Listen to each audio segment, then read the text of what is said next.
Pronto, já está gravando a nossa reunião. Eu vou aguardar um pouquinho para fazer a chamada, mas eu já vou começar conversando com vocês. A gente ainda não teve a oportunidade de falar sobre a prova, né, do último bimestre. Eu ainda não joguei as notas no sistema, peço até desculpa por isso, eu realmente dei uma atrasada aí. Essas últimas semanas foram bem complicadas, mas até amanhã eu vou jogar tudo lá. E aí eu queria saber de vocês, se foi tranquilo fazer, o que que vocês acharam. Eu vi que surgiram algumas dúvidas lá, algumas respostas erradas. Vocês têm, quer aproveitar esse momento para tirar alguma dúvida? Quer falar o que que achou, como que foi?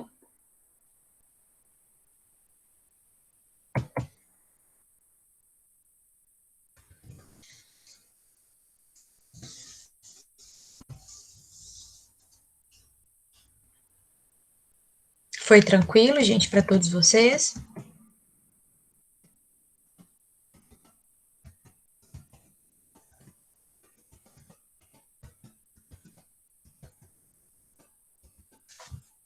Vocês estão me ouvindo, gente? Vocês só não tenho.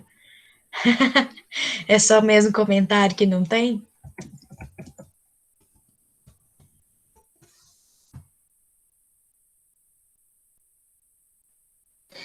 Estamos te ouvindo, Ju. Ok.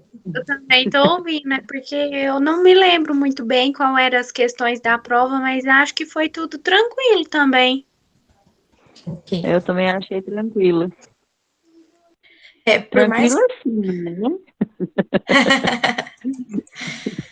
Por mais que já tenha passado um tempinho, gente, se vocês surgirem e aparecer alguma dúvida, surgir alguma necessidade de voltar no assunto, vocês vão sinalizando, que aí a gente retoma.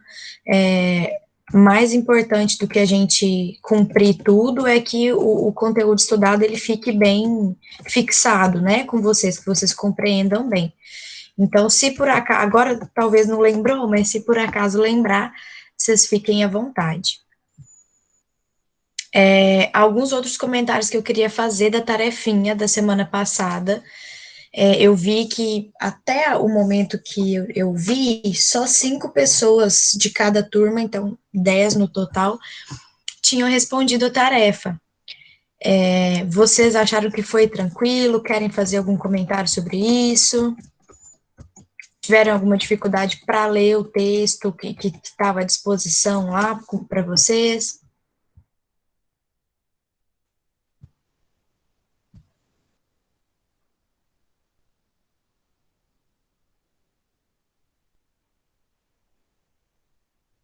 Não também?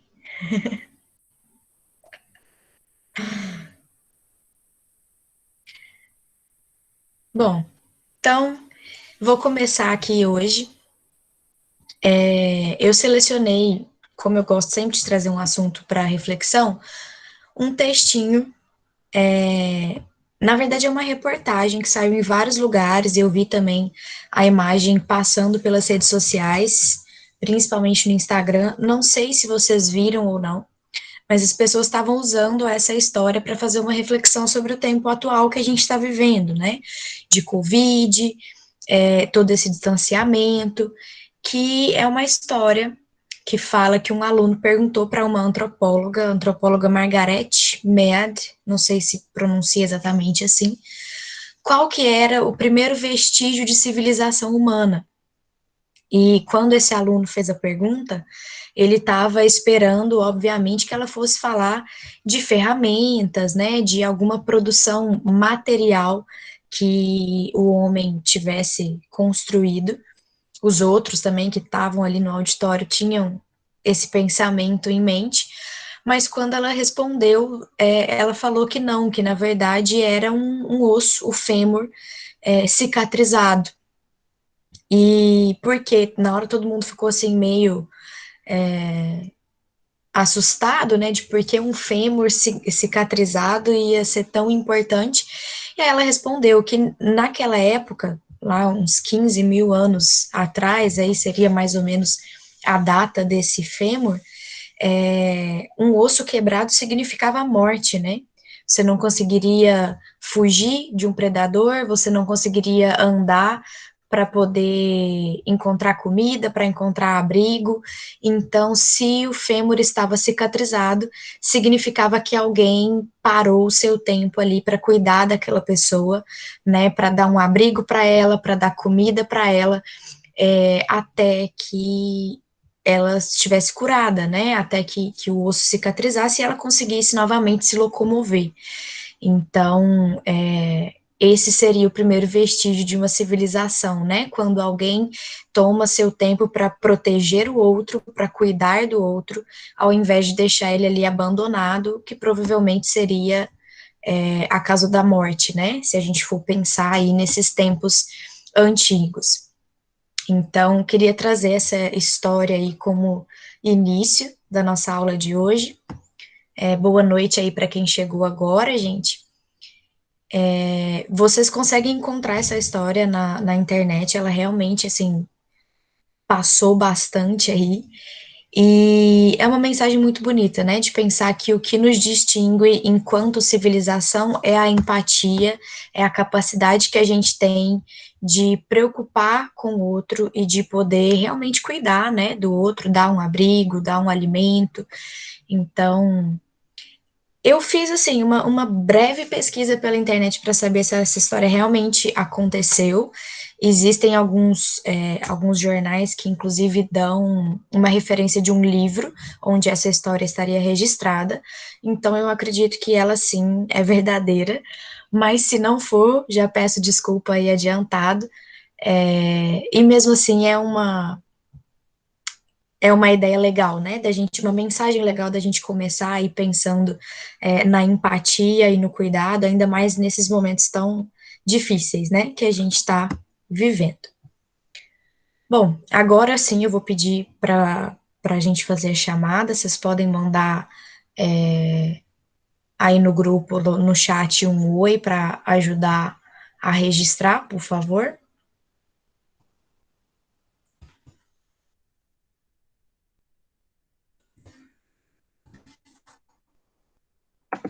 Só para ajudar, já que as mensagens também ficam salvas.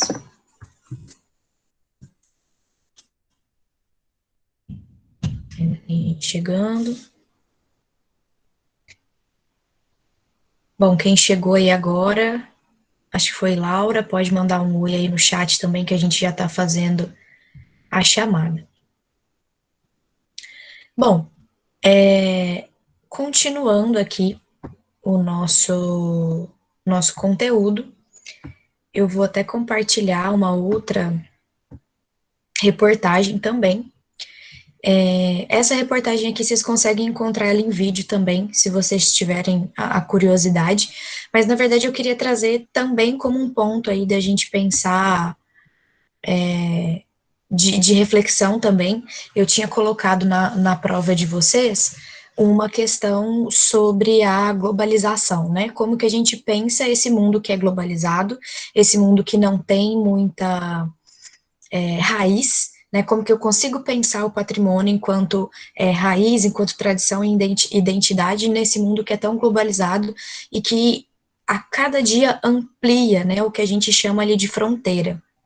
Eu não sei se vocês viram essa história, ela passou no Fantástico, até minha mãe que assistiu e me mandou depois porque ela achou interessante, e basicamente é um japonês que ele veio para o Brasil já há muitos anos, há 50 anos, mas ainda assim, né, não é nascido aqui, e ele toma conta sozinho de uma cidade abandonada na selva amazônica. Essa cidade, ela não é patrimônio, tá, gente? Ainda não encontrei informações de que ela esteja inventariada ou tombada. É uma cidade que chama Airão Velho, não sei se vocês estão conseguindo ler aí, lá no Amazonas. Tem algumas imagens dela aqui. É próxima de Manaus. A cidade agora está em ruínas, né? Como vocês conseguem ver, mas ela estava pior antes. E foi esse senhor que nem nascido no Brasil ele não é dessa região, né, desse estado, muito menos desse país, foi ele que ficou ali. E aí eu ainda acho muito interessante essa frase aqui, ó, se eu sair, a cidade morre, a história morre, né? Por quê? Porque o Nakayama, Ele realmente, assim, ele se apropriou daquilo ali. Ele fala que ele teve esse sonho de viver na floresta amazônica, né? Então ele perseguiu esse sonho, ele encontrou esse lugar e ele toma conta daquilo ali, né? Que estava abandonado até então pela própria comunidade, pelo poder público. Ele foi desbravando aí o local, né? Tirando o mato, ele recebeu a ajuda de algumas pessoas, e é ele hoje que faz ali, ele recebe é, ele recebe turistas, né, ali, ele inclusive faz esse trabalho de guia, ele recebe pessoas de fora, ele cita aqui falando que a cidade é patrimônio, né, pela potência histórica do local, mas eu não achei um decreto ou um documento oficial. Pode existir, tá, gente? Talvez seja eu que não tenha encontrado, mas o que, que eu queria trazer aqui com essa história para vocês? Para a gente justamente ampliar esse nosso pensamento quando a gente pensa de história, de memória, de patrimônio, né? Que às vezes certas tradições e certas raízes elas podem ser entendidas de uma perspectiva um pouco mais diferente, né? Ele está ali valorizando, cuidando, preservando um local que, se a gente for pegar por um lado bem de gene, bem de família, não tem nada a ver com ele, né? Então, por que que ele enxerga a importância nisso? Por que que ele está ali cuidando, ao invés de até pessoas da própria comunidade não estarem? Então, o mundo que a gente vive hoje nos possibilita isso, né? Possibilita que, mesmo estando longe, a gente tenha esse senso de pertencimento, possibilita que a gente viaje por vários lugares, que a gente mora em vários lugares e que a gente crie uma identidade que é fragmentada, mas que ao mesmo tempo é composta aí de várias culturas, de vários sentimentos, né? Então, quando eu coloquei essa questão aí na prova, é justamente para a gente pensar, sair desse básico do básico, né, de que eu tenho aquele lugar ali que eu nasci, é só ali que eu pertenço. Não, a gente consegue sim entender o patrimônio e o seu valor, a sua memória, a sua, né, a gente consegue entender tudo numa perspectiva mais ampliada. E aí é até legal também já pegar o gancho com o tema que a gente vai começar agora, que é o turismo, né? Até deixei para vocês na semana passada um PDF que é de um curso que eu fiz. O curso é Educação para o Patrimônio, ele forma mediadores do patrimônio, pessoas que vão trabalhar com isso em locais como museus, como escolas, né, que vão trabalhar com essas atividades educativas. E aquele lá é o fascículo 10, que fala sobre turismo. Quem não conseguiu ler, ele ainda está lá disponível, vocês podem abrir, vocês podem ler. É um texto bem didático e bem fácil para a gente começar a entender mesmo essa relação do patrimônio e do turismo, que é o que eu vou começar agora com vocês.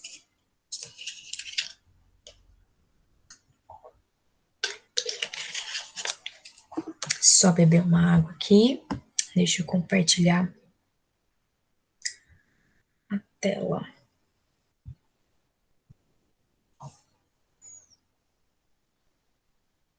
Bom, primeira coisa de tudo, nós vimos aí muito o entendimento do patrimônio, né? Alguns conceitos, algumas formas de abordar esse tema. E aí eu trouxe aqui também algumas definições do que é o turismo, né? Primeiro a gente entender o que é o turismo para depois entender como que ele está ligado ao patrimônio. São duas definições básicas. Uma, tem alguém chegando.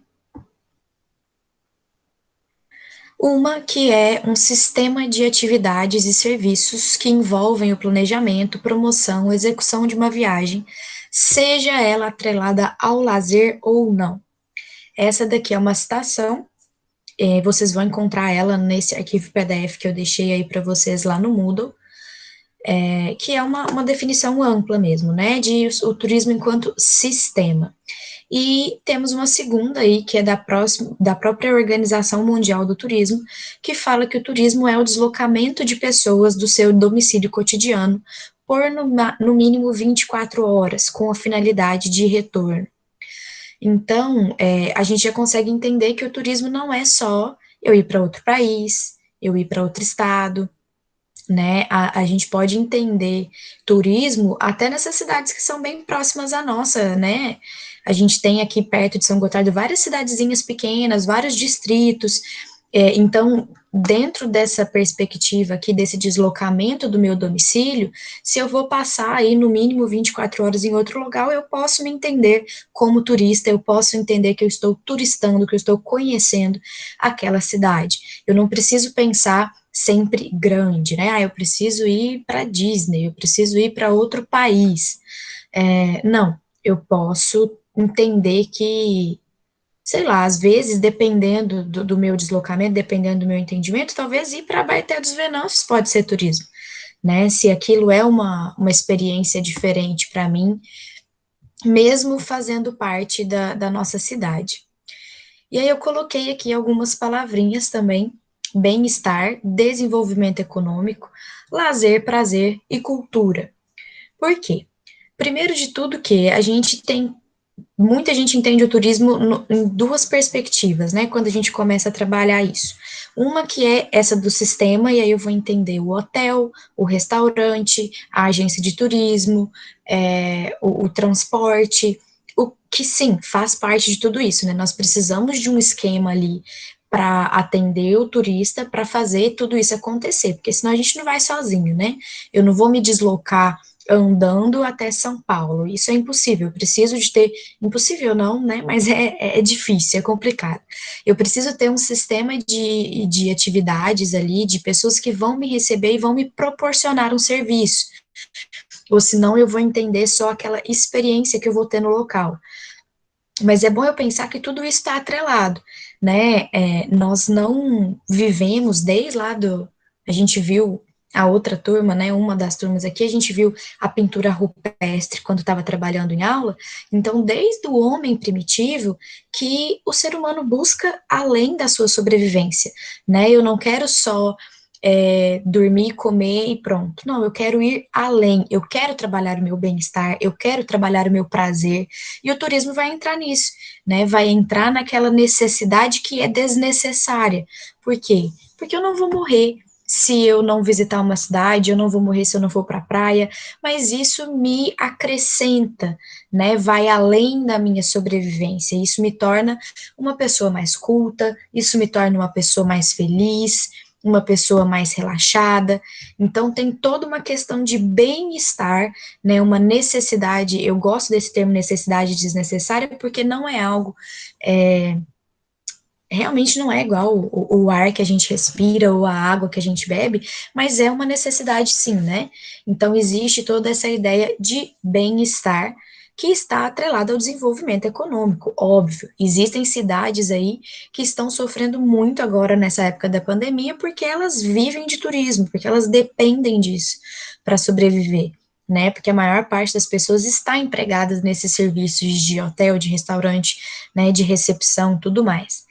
E a gente não precisa pensar só no lazer ou no prazer, né? O turismo também pode ser entendido de uma perspectiva de negócios. Inclusive, São Gotardo, ela tem o que a gente chama de turismo de negócios. As pessoas vão para ir principalmente para conhecer o agronegócio, né? Para ver o que está sendo desenvolvido, produzido. Não é tanto uma cidade que as pessoas vão por sua beleza, né? Pelas cachoeiras, por algum monumento, mas a gente tem sim um nível de turismo acontecendo aí. E a última palavrinha aqui que eu coloquei, que é a cultura, porque quando a gente pratica o turismo, quando a gente promove o turismo, a gente também está trabalhando com a cultura de uma forma geral. Eu posso pensar de uma forma ampla aí, no sentido de qualquer turismo é um turismo cultural, né? Eu vou conhecer a cultura de um local porque eu estou indo para lá e só de ter o contato ali com alguém que vai me receber num aeroporto, numa rodoviária, na rua, com a pessoa que vende um queijo na praia, só isso eu já vou ter um contato com a cultura, mas nem sempre, né? Eu vou aqui compartilhar. Deixa eu parar essa tela.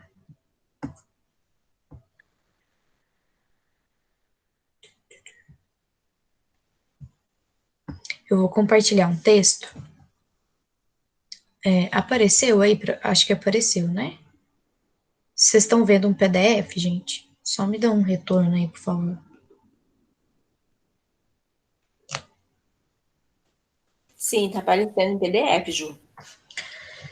Ok, eu coloquei esse PDF aqui lá no Moodle, vocês vão ter acesso a ele. É o capítulo de introdução de um livro que chama Patrimônio e Turismo. Eu não tenho como disponibilizar o livro todo por questões de direito autoral, mas a introdução tá aqui, e aí vocês têm o nome do autor, vocês conseguem, né, depois encontrar isso de outras formas, mas eu queria pegar esse trechinho aqui, ó, que ele traz bem no inicinho. Será que um grupo que se propõe a ver a Europa toda em 2 semanas, às pressas, em ônibus nos quais fala-se apenas o português, as paisagens vistas apenas através dos vidros, que funcionam quase como escudos contra os cheiros, gostos e cores das ruas, faz algum tipo de turismo cultural? Nas rápidas paradas, as pessoas são avisadas que daquele cartão postal deve-se tirar fotos, seja ele a Torre Eiffel, a Torre de Londres, a Muralha da China ou a Sereiazinha do Hans Christian Andersen, em Copenhague. Dispara-se o obturador, perpetua-se a imagem e prova-se aos amigos e familiares que lá esteve. O que, de resto, é testemunhado pelas lembrancinhas dos mesmos estereótipos fotografados e generosamente dados de presente a quem ficou. E aí ele questiona aqui logo no início, né, que a gente tem que discutir se só o deslocamento já pode ser constituído como um fato cultural, se a gente pode considerar isso. Por quê? Porque não houve aquela apropriação do local, né?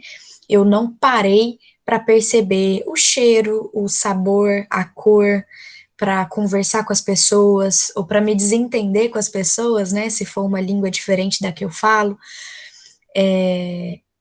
Então ele traz aqui, já logo no início, uma ideia bastante interessante para a gente pensar o que seria esse turismo, o que é ter contato com outra cultura enquanto eu estou fazendo turismo, né? E é bom até para a gente pensar isso, quantas vezes, às vezes a gente passa rapidinho por uma cidade ou por um outro lugar, mas será que eu parei para dar uma atenção, né, àquele ambiente, aquilo ali que está próximo a mim?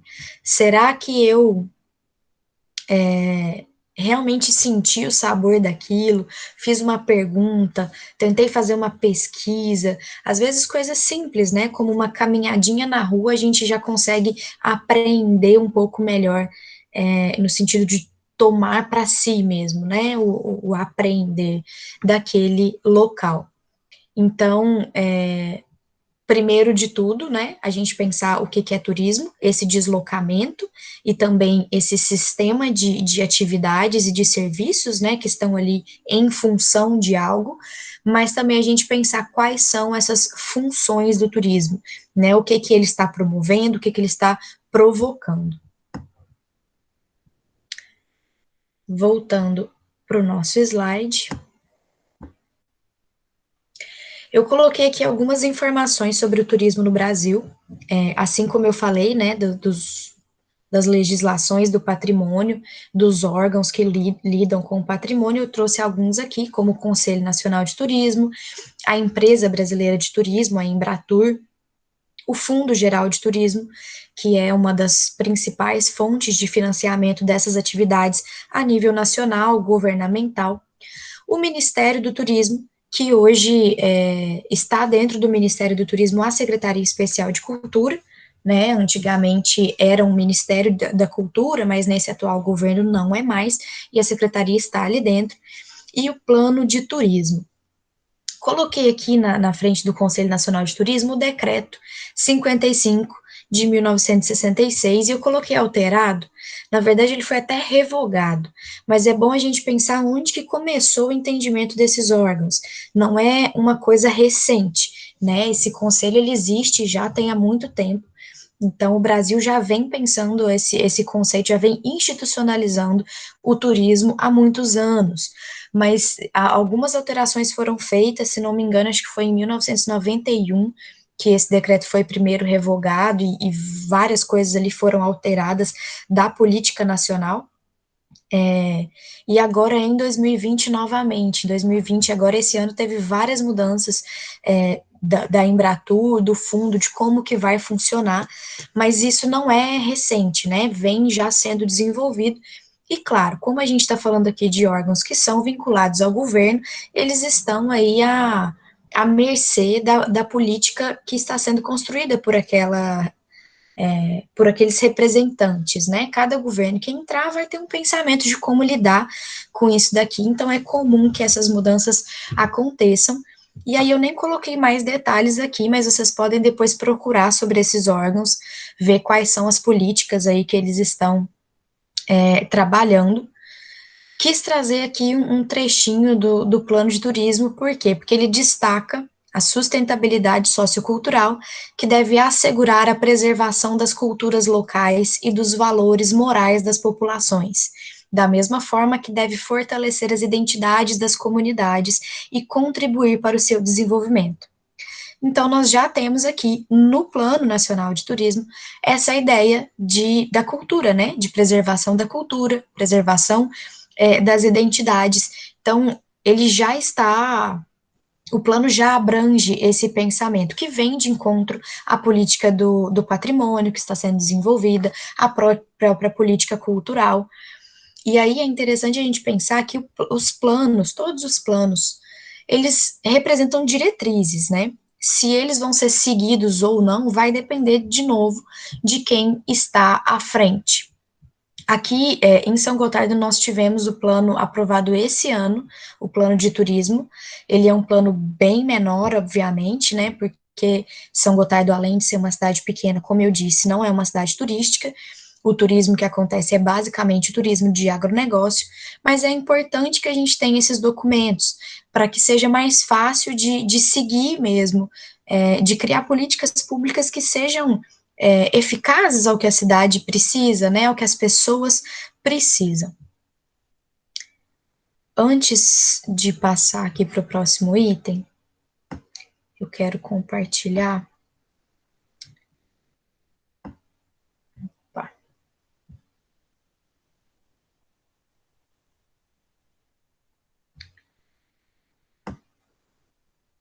Gente, se surgir alguma dúvida, se vocês quiserem perguntar alguma coisa, vocês podem ir me interrompendo, tá?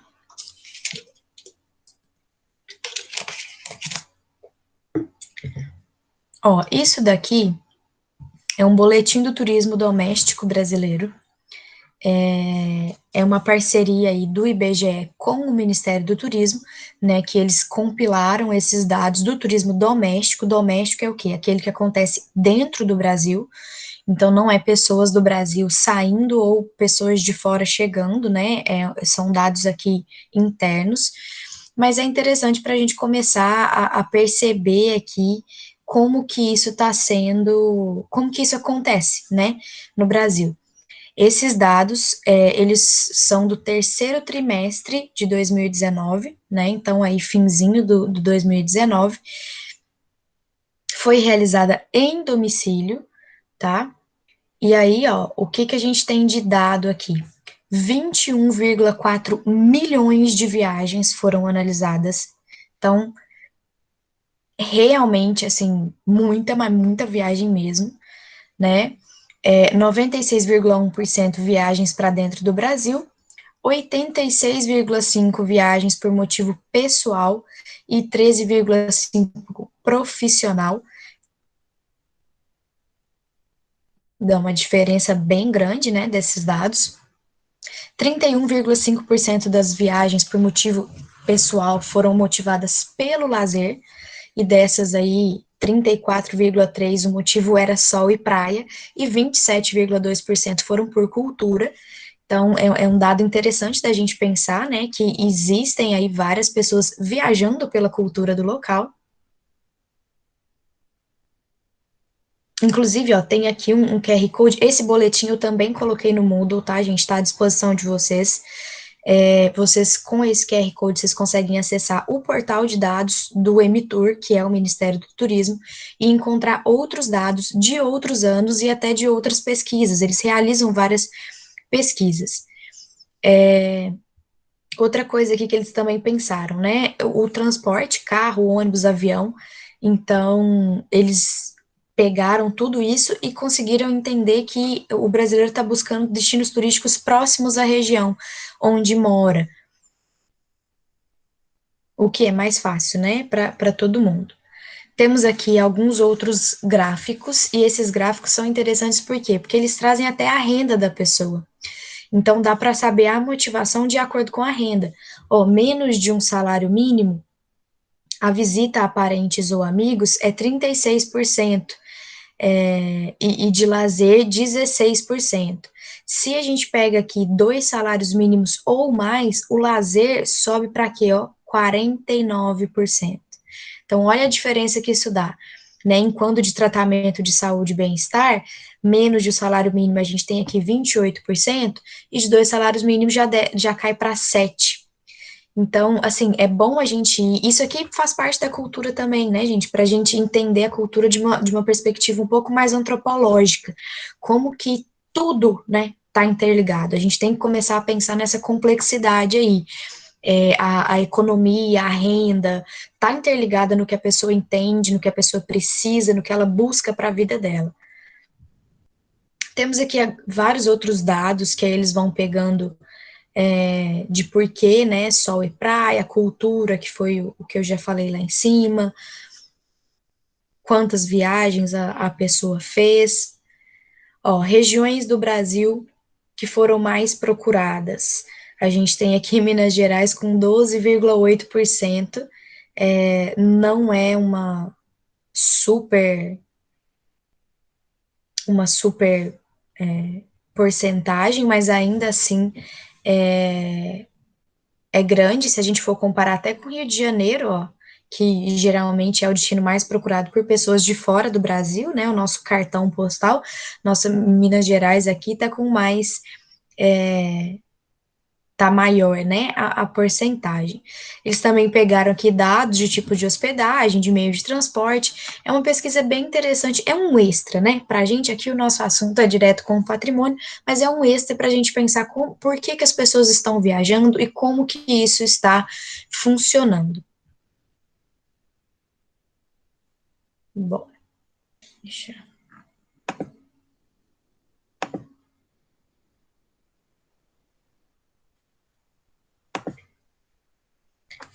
Ok, e aí eu vou voltar aqui agora para a ideia de... não, eu vou mostrar um videozinho antes, um videozinho do Brasil. Por quê? Primeiro que o turismo em si, se a gente pega dados até mundiais, a gente vê que é uma parte aí que movimenta bastante a economia, que movimenta bilhões quase de dinheiro aí, seja reais, dólares, euro e tudo mais. E ela sofreu uma queda gigantesca agora por causa de toda essa pandemia, a gente não pode viajar, né, muitas restrições e tudo mais. E aí teve um movimento que surgiu aqui no Brasil, em maio, se não me engano, ou abril, alguma coisa assim, que é o movimento Supera Turismo Brasil.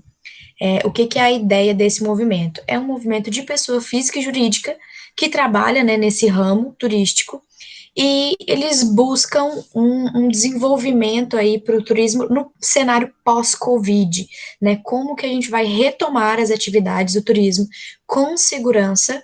Por quê? Porque muita coisa está mudando, muita regra de higiene, né? Como que as pessoas se comportam, como que elas estão ali num lugar ou não. Então, Claro que assim, gente, eu tô trazendo isso aqui a título de informação, não quero fazer nenhum tipo de julgamento de valor, se isso é uma coisa que a gente devia ou não estar se preocupando, ou tudo mais, mas é bom da gente pensar, né, como que isso tá sendo afetado. É um videozinho bem curtinho que fala mesmo sobre o Brasil. Vou passar para vocês.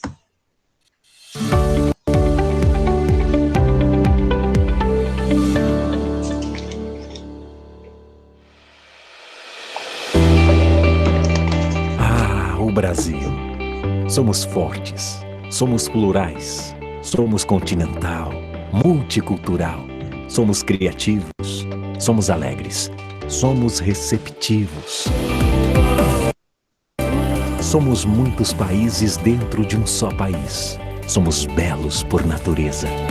Um dos países com maior diversidade de belezas naturais do mundo. Somos mais de 210 milhões de brasileiros.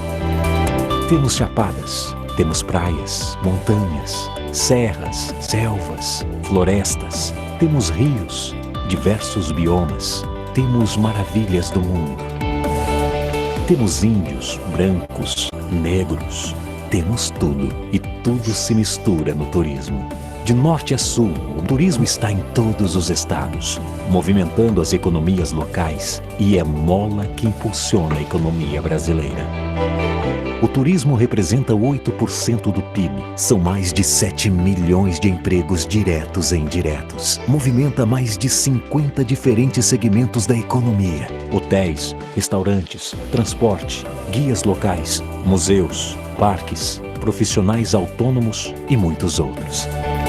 Temos uma das maiores indústrias do setor no mundo. Mas não é só sobre números. É sobre pessoas que vivem e sobrevivem do turismo. São milhares de famílias que trabalham e dependem do turismo. É sobre regiões que têm no turismo sua principal indústria e fonte de renda. E para que tudo isso aconteça, você é o personagem principal. Essa indústria precisa que você continue viajando. E o Brasil precisa de você viajando pelo Brasil. O Brasil tem potencial, tem vocação e tem paixão pelo turismo. Teremos que ser mais sustentáveis, valorizar as nossas belezas, nosso povo, desbravar o nosso Brasil com cuidados e segurança. É o momento do Brasil ser o seu destino. Temos muito a explorar e continuar se superando a cada dia. Viaje pelo Brasil com seu agente de viagem. O Brasil inteiro depende de você.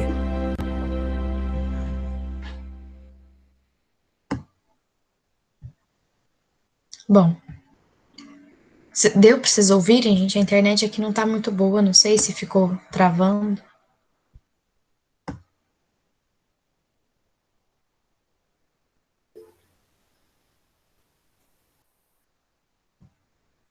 Deu para ouvir?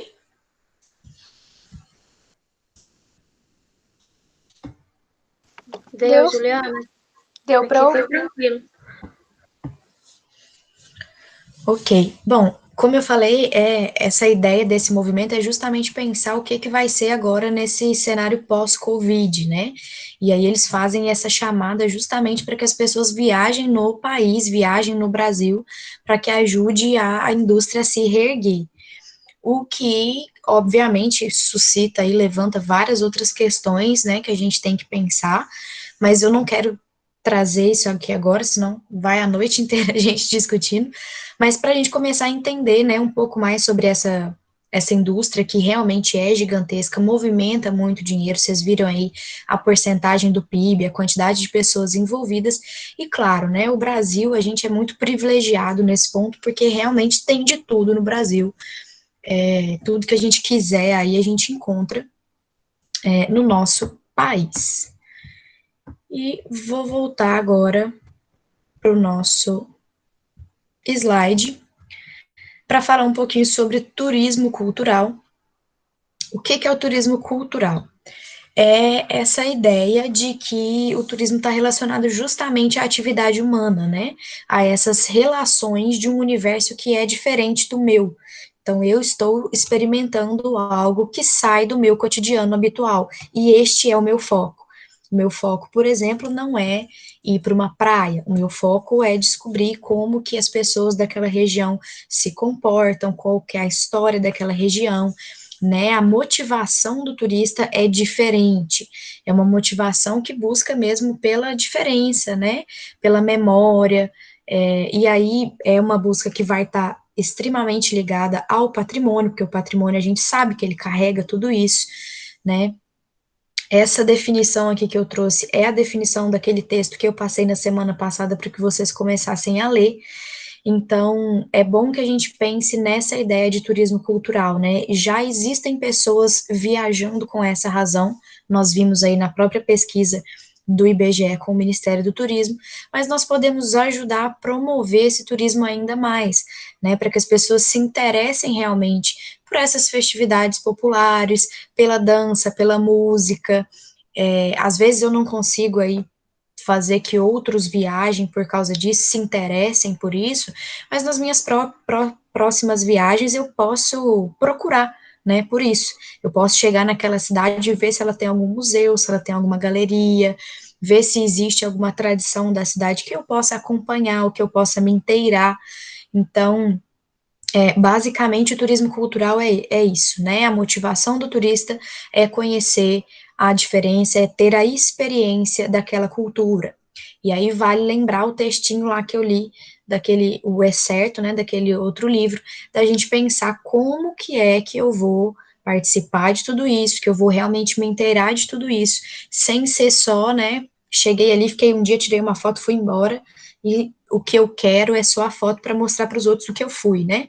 A gente pode ampliar o nosso desejo, o aproveitamento naquele lugar. Alguns outros pontos aqui que eu coloquei do turismo cultural para a gente pensar. Coloquei esse aqui primeiro de ideia, de viagem, de estudo. Por quê? Primeiro que essa ideia de turismo, ela começou, de turismo cultural aí, ela começou pensando exatamente nisso aí, de estudo, as pessoas que viajavam, principalmente os filhos da aristocracia inglesa, né, aquelas pessoas que tinham um poder econômico maior, lá no final do século XVII, mais ou menos, e elas viajavam em busca de conhecimento, né, a gente não tinha internet naquela época, até os livros aí é um acesso diferente, né, a gente sabe que então eles faziam essas viagens aí, às vezes iam para Paris, iam para Itália, né, e os estudantes, eles começavam a identificar monumentos, a ligar, né, aquele monumento ele está ligado a tal período, a tal guerra, eles ficavam mesmo por conta de fazer esse levantamento histórico, essa pesquisa histórica, né, então o turismo cultural, ele começou por aí, e em alguns momentos vocês vão ter, dependendo da fonte que vocês buscarem, vocês vão sempre ver ele ligado a esse tipo de ensino formal, né, mas não, a gente pode ampliar isso, ainda mais com a inclusão do patrimônio imaterial, dessas outras formas de saberes, a gente sabe que existe muito conhecimento fora das academias, das universidades, né, então é bom saber que começou por aí, mas é bom saber também que já está ampliado. Coloquei aí uma perguntinha, né, estar em um local é o mesmo que apropriar-se do local, que é a reflexão que eu falei para vocês um pouco, alguns minutos atrás. Coloquei dessa experiência e vivência para a gente começar a pensar exatamente o que é essa experiência, né, o que é essa vivência.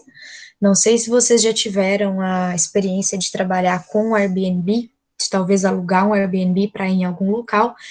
Para quem não sabe, é um site, né, que você pode se cadastrar e receber pessoas na sua casa, por exemplo, ou você pode alugar um quarto, alugar uma casa inteira, uma fazenda, né, para ficar durante um período em algum outro local. E é comum que o Airbnb, ele sugere para você experiências naquele local, né, e já pensando nessa ideia mesmo, de o que a pessoa vai fazer ali, que está ligado à cultura daquilo. Se sei lá, ela vai ter a experiência de fazer pão com o padeiro lá dentro da padaria, e você, né, reserva aquilo ali e vai ali fazer aquilo. Então, são outros tipos de atividades que foram surgindo para ampliar essa ideia de pensar o que, que eu posso fazer ali, né? Se a gente pensa na questão do patrimônio, eu simplesmente ver um prédio, eu não vou saber por que, que aquele prédio é importante, qual que é a história que ele carrega, qual que é a identidade que ele carrega, eu vou precisar um pouco mais, né? Às vezes eu vou precisar de um guia, ou às vezes eu vou precisar de uma atividade como essa, né, que vende a experiência de você estar ali dentro, de você fazer mesmo alguma coisa ali ligada àquilo.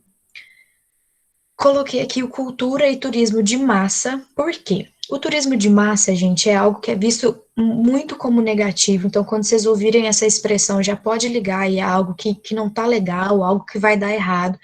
Por quê? Porque é aquilo que começa a chegar um monte de gente, às vezes as pessoas elas não têm informações suficientes sobre aquele local, às vezes elas estão ali por algum outro motivo e vão acabar atrapalhando, né, tirando mesmo a identidade, a identificação daquele local, né? Infelizmente, nós temos aí muitas pessoas e empresas e até mesmo algumas comunidades que visam o lucro acima de tudo, e aí acabam, né, querendo trazer aquele monte de gente, às vezes o local nem suporta, e aí vira aquela bagunça, acabam prejudicando o local. Um exemplo que a gente pode ter nisso aqui não é nem de turismo de massa, mas de como que pensar isso para resolver essa questão. Machu Picchu, por exemplo, lá no Peru, era um local que era aberto. Machu Picchu, inclusive, é patrimônio, tá, gente? Patrimônio da Unesco. Era um local que era aberto, assim, a todo tipo de visitação. Não tinha limite de visitantes, não tinha muita regra. E eles foram vendo que isso foi degradando o local. Então, se eu quero preservar, se eu quero que aquilo se mantenha durante anos, eu preciso mudar a minha forma de fazer o turismo. Eu preciso mudar a forma de receber essas pessoas aqui. Então, hoje em dia, existe quantidade de visitante por horário, você precisa comprar esse ingresso, se os ingressos esgotarem, você precisa ir em um outro horário, né? Isso é uma das formas de proteção que eles têm.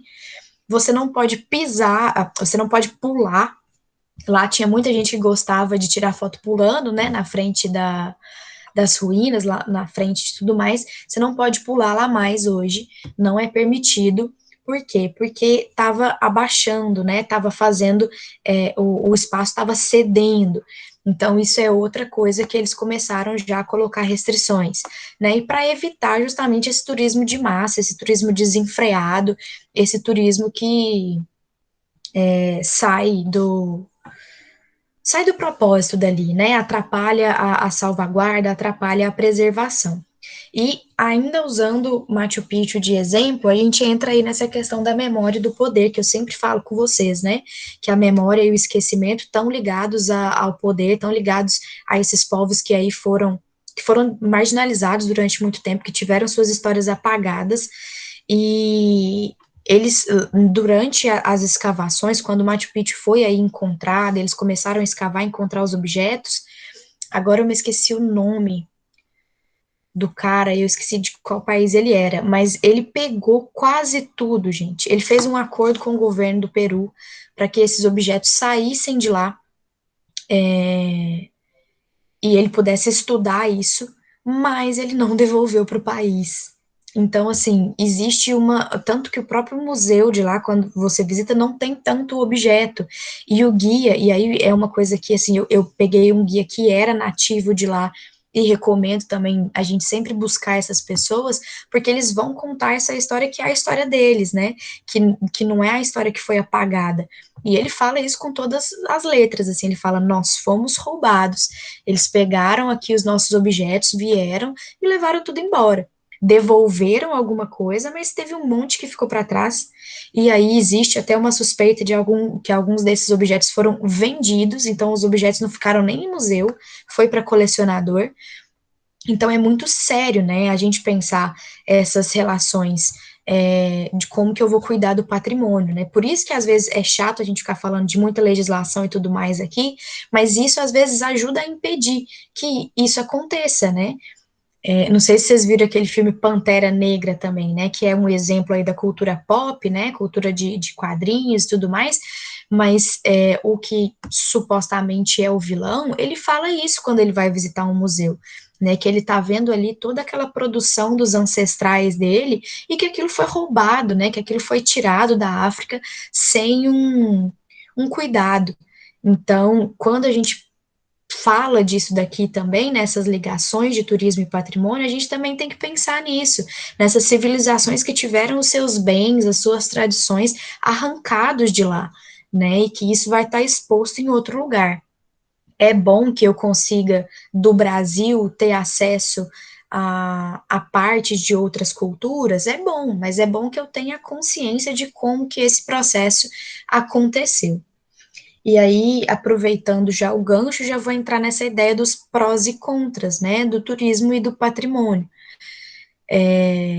Nós temos muitos prós, obviamente, né, que vai girar aí economicamente, vai render dinheiro para aquela cidade, vai fazer com que as pessoas conheçam aquilo ali, que gera emprego, gera renda e tudo mais, mas se eu faço aí esse turismo de massa, esse turismo desenfreado, se eu não respeito a identidade, o valor daquele bem, daquele patrimônio, eu posso ter degradação, eu posso ter interferência, né? As pessoas podem, sei lá, pichar, rabiscar, sujar, eu posso ter uma perda de autenticidade do bem, né? Pode acontecer um distanciamento da comunidade, né? A comunidade que a gente falou muito sobre isso, né? O valor do patrimônio para a comunidade que ela está ali, ao contrário, que está inserido, né? E aí a gente pode fazer o contrário disso, acabando comercializando aquele patrimônio como um produto que vai beneficiar quem? Só quem vai receber o dinheiro. E aí a comunidade, que foi quem deu um valor inicial àquele bem, ela vai se ver o quê? Deslocada daquilo, distanciada daquilo. Né, então, eu tenho uma desfiguração aí, até do sentido, o esvaziamento mesmo, né, do sentido, do valor daquele bem, ou daquela tradição, ou às vezes eu trato quase como se fosse um zoológico mesmo, né. Tem, por exemplo, muitas pessoas que vêm de fora para o Rio de Janeiro e querem fazer tour na favela, sabe? Como se fosse mesmo um zoológico, como se aquilo ali fosse, sei lá, é bem um zoológico mesmo, né? Não faz sentido isso. E tem gente que vende, tem gente, né, que bota lá os gringos tudo dentro do carro e vamos passear na favela. E às vezes não explica qual que é o contexto sociocultural daquilo ali, né? Por que que aquilo acontece? Porque qual que é a relação disso, a representação disso no Brasil? Então a gente começa a criar aí uma lógica mercadológica de comércio, de pura venda e lucro, que não faz sentido quando a gente pensa nos valores do patrimônio, né? Se aquela comunidade, se nós, enquanto comunidade, decidimos que aquele bem tem um valor, que ele representa algo para nós, que ele representa a nossa memória, a nossa identidade, nós temos que lutar trabalhando por isso, né, para que isso continue acontecendo, para que a memória esteja ali, para que a identidade esteja ali, para que a pessoa chegue naquela cidade, naquele local e entenda por que que aquilo é tradição. Né? Então, é bom pensar que o turismo, ele pode sim, e inclusive algumas pessoas falaram isso na tarefa, eu li de todo mundo, tá, gente? Eu ainda não joguei a nota lá, mas eu li, fiz comentários de todo mundo que fez a tarefinha da semana passada. A maioria das pessoas falou desse lado bom do turismo, né, de um lado de divulgação do patrimônio, mas a gente tem que pensar nesse lado ruim também, né, que aí a divulgação, ao invés de aproximar as pessoas, vai afastar, porque vai perder, vai esvaziar o sentido que aquilo ali tinha. E aí, qual seria uma alternativa para esse problema, né? Para esse turismo de massa que vem degradando, tirando o sentido do patrimônio. seria trabalhar com formas sustentáveis de turismo, né? Prezando pelo respeito, prezando pela inclusão, e aí inclusão no sentido da comunidade local, né, que ela faça parte daquilo ali, mas que também as pessoas que venham de fora, elas se sintam incluídas, né, tenham esse sentimento de pertencimento. E aí eu coloquei essa definição aqui do que seria o turismo de base comunitária, que também está no textinho lá que eu passei para vocês, que é um modelo de gestão onde a comunidade vai ser a protagonista, né? Então as decisões serão tomadas de forma coletiva, fazendo o quê? Promovendo vivência intercultural, qualidade de vida, valorização da história e da cultura dessas populações, bem como a utilização sustentável dos recursos para fins recreativos e educativos. Então, eu vou fazer uma capacitação e uma inclusão dessa comunidade, e a comunidade que vai decidir o que vai ser feito, como vai ser feito, né? Nada melhor do que aprender a cultura de um local com aquelas pessoas que são os agentes culturais, que são os produtores de cultura, né? Nós somos os produtores de cultura da nossa própria cidade. Então, por que não estarmos inseridos nessa gestão, trazendo essa ideia, né?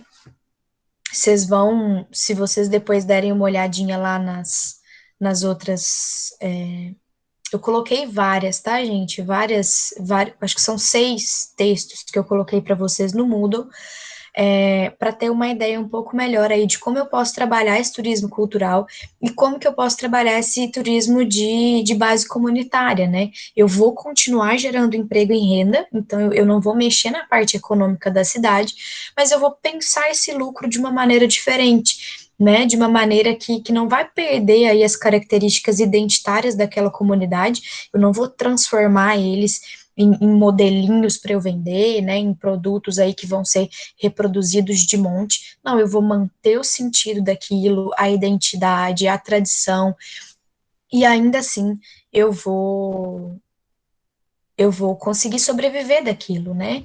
Então existem aí outras formas de trabalhar.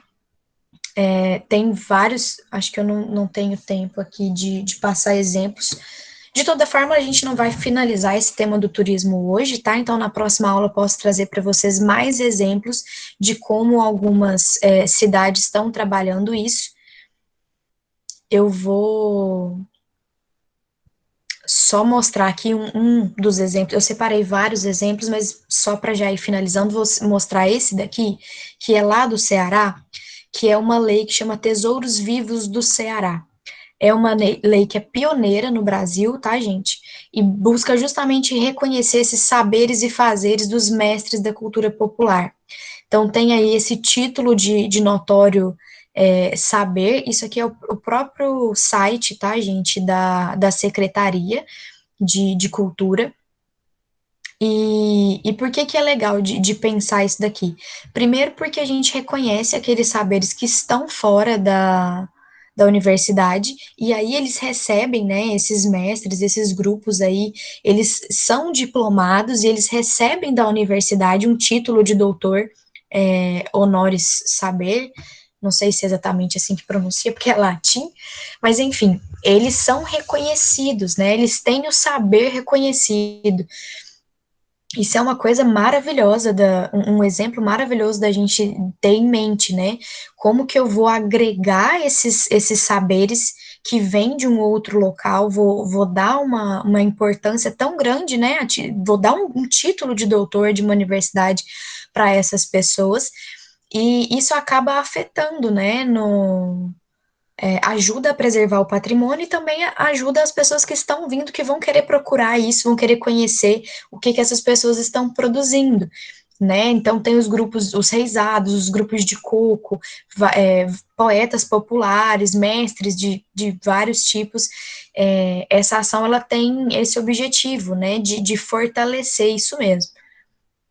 Isso é um dos exemplos, né? Mas tem vários outros aí que traz essa ideia. Ouro Preto também, que eu até tinha separado um vídeo aqui, mas não vou mostrar para vocês hoje, não, eu deixo ele para semana que vem, para um segundo momento de discussão, mas eles também estão pensando já eles estão tendo uma estratégia ampliada de incluir o turismo no desenvolvimento urbano, né? Porque lá, já que a gente tem um centro histórico, como que eu vou pensar de colocar a cidade inteira, né, preservando as características da cidade, mas ainda assim permitindo que ela se desenvolva.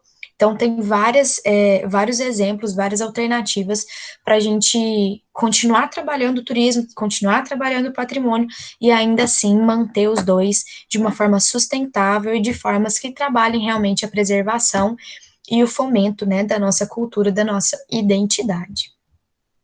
Alguma pergunta, gente? Alguma questão, algum comentário que vocês queiram fazer?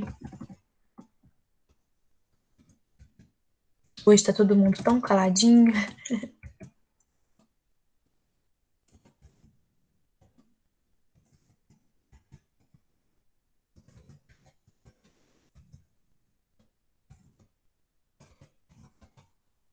Não, ninguém?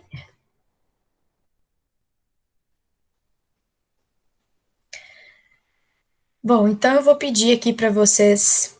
Foi tranquilo hoje, Juliana. Foi tranquila a aula. Ai, Rose, agora. Ah, pode falar, Larissa. Ao menos pra mim tá tranquilo. Acredito que pra todo mundo também deve estar. Ok. Agora que eu vi o comentário da Rose aqui falando que viajar no Brasil às vezes fica mais caro que sair do país, o que é uma realidade, infelizmente, né? É algo aí que precisa ser trabalhado, né? Porque e em todos os pontos, né? Seja do próprio lugar ou de passagem aérea ou de passagem de ônibus, isso é um problema que a gente enfrenta, infelizmente. Não sei se esse movimento aí do turismo que eu mostrei para vocês, não sei se eles estão pensando nisso, né? Mas é algo que deve ser considerado. Bom, eu vou pedir já para vocês então mandarem aqui no chat novamente um oi para a gente fazer a chamada final da nossa aula. E aí já vou encerrar por aqui hoje.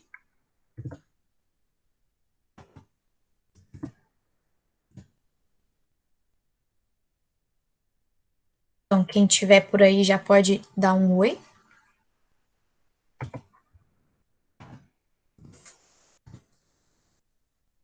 Vocês estão por aí, gente? Acho que hoje.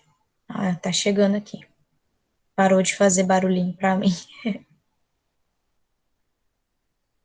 Bom, por hoje é isso então, gente. Nesse segundo bimestre nosso aqui, a gente vai trabalhar, além dessa questão do turismo, a questão da educação patrimonial um pouco mais a fundo. Eu sei que nós já falamos sobre ela em alguns outros momentos da aula, mas a gente vai aprofundar. Semana que vem a gente continua com o turismo. Não vou dar tarefinha hoje, tá? Tivemos aí tarefa na semana passada, então hoje vocês podem ficar tranquilos. E aí, semana que vem, a gente retoma daqui e aprofunda um pouquinho mais. Tá bom? Obrigada aí pela presença de todos. Vou tentar postar as notas amanhã, viu, Rose? Tive uns probleminhas aí, mas eu vou tentar finalizar tudo amanhã. Assim que eu finalizar, eu mando mensagem lá no grupo. Boa noite. Boa noite, pessoal. Boa noite. Boa